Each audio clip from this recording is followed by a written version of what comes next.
Lost on the High Seas, a serialized gay romance taking place aboard the ocean liner the Majestic Star. Follow along as I bring everyone on an epic Southern Sea adventure with love, laughter, and possible destruction. Penned by Riley Mason, narrated by me, Brian Shepard.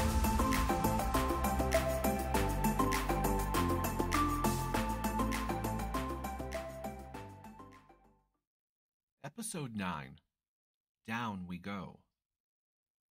That big problem that Burton was worried about came to when the phone in Ben's room rang. Startling him out of a sound sleep, he rose and quickly ran across the room to answer. Noticing on the way, he felt like he was slightly walking downhill. "Fairbanks," he answered. "Ben, I need you on the bridge. We have a situation," Joey said, sounding urgent. "Yes, sir. I'm on the way," Ben responded. It was clear to him that the ship was in trouble. Big trouble. Looking at the clock, it was 2:37 in the morning. It would not be too long before passengers noticed, and the panic would ensue. Dressed and on his way to the bridge, Ben was stopped a few times by passengers already worried about the ship. The best that Ben could do is reassure them that the situation was well under control. Most returned inside their cabins, while others looked confused and wanted to interject as something was clearly wrong. Finally, making it onto the bridge, Ben was surrounded by other members of the crew. Burton, Barbara, Heather, and of course Joey, and he could hear Brian's voice over the radio. The sun was now 2 hours away. "All right, everyone, listen up. Burton and his crew were unable to fix the hole on Deck A. Pumps are currently working and keeping most of the lower decks clear, yet I'm afraid it won't last," Joey finished, looking at the faces on the bridge. Everyone had to face facts. The Star would slip under the icy water. "How long?" Ben asked. "As long as the pumps continue to work, an hour, maybe 2. At some point, the water will be too much for the pumps, and they'll short out," Burton answered, with a grim look. "We need to start the process of evacuating the ship. I need everyone at their stations, and making sure this goes smoothly. We will need to load soon. This way we can lower the lifeboats safely, port side first," Joey said, pointing to each of his crew members who need to stay calm and make sure this went without any hiccups. "I'm going to give Jericho our position as soon as we slow to a stop. We need to make sure that when this ship stops, we are getting off.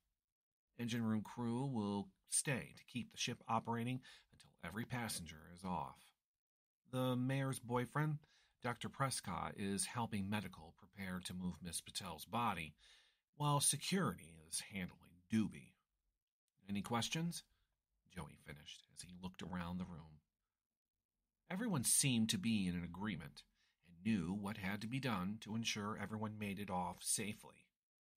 There were only 150 people on board, with a small crew.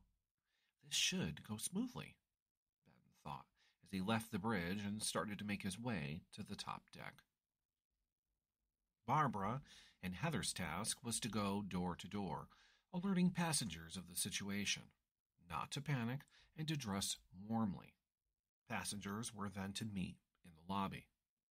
Cecilia Harper made sure her staff had coffee and something quick for the passengers to nibble on while they waited for further instructions.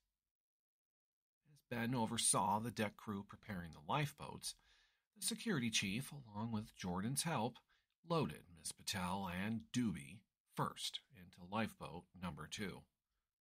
Now that they were secure, it was time to start loading, as a general announcement and alarm could be heard, startling Ben and passengers as the captain's voice was letting everyone know that they were to proceed to the top deck and to prepare to evacuate the ship, adding that this was not a drill.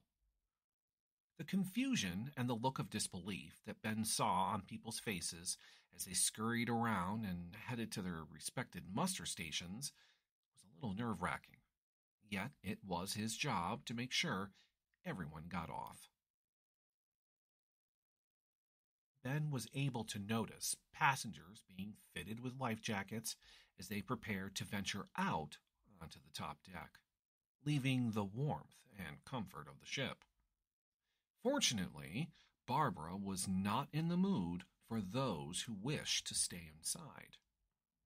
This is not the Titanic, people. Once you have your life jacket, please proceed to your muster stations to board your lifeboat.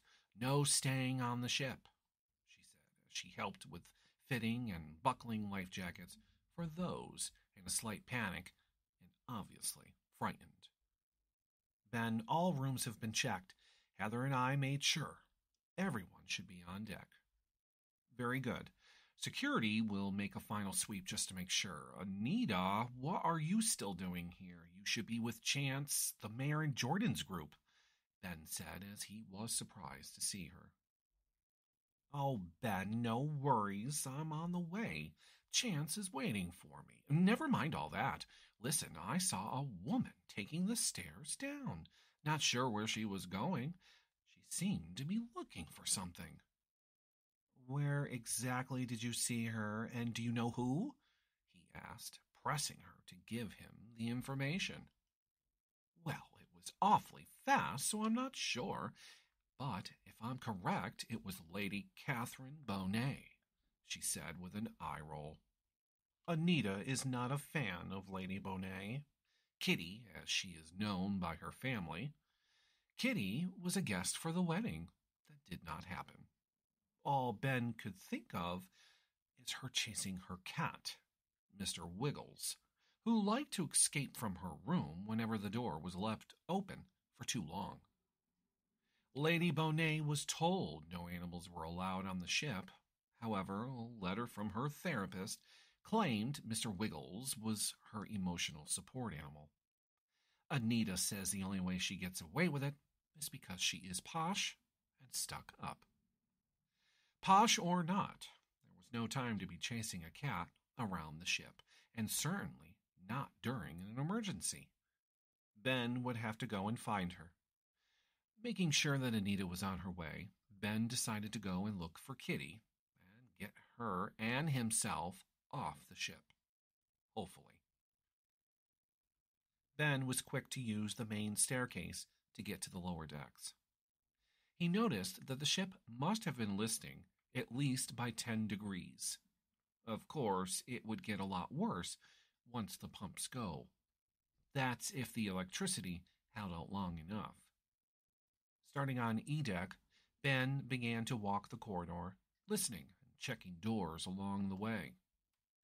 Passengers must have been in a hurry, as clothing, luggage, and other items were strewn about, cabin doors left open, yet quiet, besides the hum of the engines. Faced with having to continue looking for her, Ben decided to go down the stairs to deck D, instead of going up on deck and getting off with everyone else. Yeah, that's just it. It's not everyone, unless I find her, Ben thought, as he began to walk the corridor and check more cabins. The sounds of metal scraping against the ship could be heard as Ben made his way even lower in the ship to deck C. The sound, now louder, made Ben look into a cabin that he was walking by, and he happened to notice the lifeboat being lowered as it dropped past the porthole. Good grief. Well, time to keep moving, he said as he made his way further down the ship. By the time Ben had reached deck A, the ship seemed to tilt even more to what Ben would say is about 15 degrees and climbing. I told you to stay in the room. Yet no, we do not want to listen. Such a bad kitty, Ben heard coming from around the corner. Sure enough, Lady Bonet was holding her cat in her arms. Miss Bonet, I need you to get to the top deck. We are boarding the lifeboats at this time, he said as he pointed to the stairs. "I understand. I can't leave Mr. Wiggles behind," she replied, rolling her eyes as she walked past Ben and headed for the stairs. Well, he might as well continue on and check to see if there was others left. Taking the stairs down to the crew runway, a shaft that leads to multiple areas, including the boiler and engine room. It also houses the shaft for the propellers, which seemed to be not moving. Moving further down, he would have expected to come across crewmen by now, yet no one seems to be down here. As Ben made his way down the shaft, the ship began to move. Well, rolling is more like it. The ship had to be at a 25-degree angle. The power had begun to flicker. Pipes that ran above his head began to shake and rattle, causing a steam pipe to burst at the end of the corridor. Looking around to see if there was a shut-off valve he could use, he found nothing. The only option was to use the hatch under the floor and go a different way. Time was not on his side, so he had to make sure to hurry. Crawling through the hatchway, Ben was led into a maintenance room which was starting to fill with water. Besides the sound of water in the room, there was nothing else Tiki heard. No engines and no pumps. The electricity continued to flicker until it too went out. Standing into a dark room, Ben remembered that each room had an emergency kit which hung on the wall next to the door. Inside should be a flashlight. Feeling around until he finally bumped into the wall, he found the plastic hard case. Good, a flashlight. Walking out the door, Ben was met with trying to stay upright as he made his way back towards the stairs that would lead him to the runway and then back up to the top deck. Bracing himself against the wall, the ship decided to slip a little further beneath the water. Without the pumps, the ship would sink faster. As the ship moved and tilted even further, Ben could only think that this was it. She was going to capsize, and this would be the end of him, dead by drowning. As he made his way to the doors, they would not open. The door was locked. Ben would have to backtrack and find another way up, and fast, as water was now rushing in. Now, if only she had left the darn cat at home, this would not be happening right now, Ben thought, as he made his way back, thinking of an easy way up and out. By now, the engine room became compromised when water had finally gotten into the electrical, causing shorts and failure of the pumps. Water then proceeded to flow, causing the ship to list even more. Ben was thinking that he must have been the only one on board. Well, Ben was right, as the lifeboats were now drifting away from the ship, while trying not to hit any of the ice that littered the path out. All Joey could do was sit there, looking out the window of the lifeboat, and watch as his ship tilted very badly, taking on water and sinking right in front of him. "Crewman, did we confirm the head count? Everyone made it off, correct?" Joey asked, looking at the crewman for answers.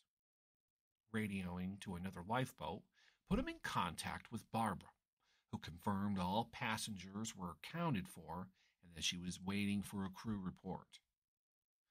At least he knew that Chance was safe. Joey was sure he'd hear about this later. The radio crackled and came to life as Barbara stated, "One is missing. Oh no, it's Ben." At that moment, Captain Jericho came over the radio to signal that they were now in the area and to prepare for retrieval. "Brian, Ben is still on the ship," Joey said into the radio, which was followed by silence.